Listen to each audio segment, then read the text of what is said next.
हरि हरि दुबिया चुरी भरा चावल शिवा शंकर हरि। हरि हरि दुबिया जुरी भरा चावल शिवा शंकर हरि। चुमना चालेली आमा सोहागिन शिवा शंकर हरि।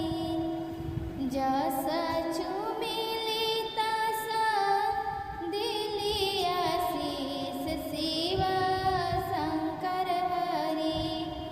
जसा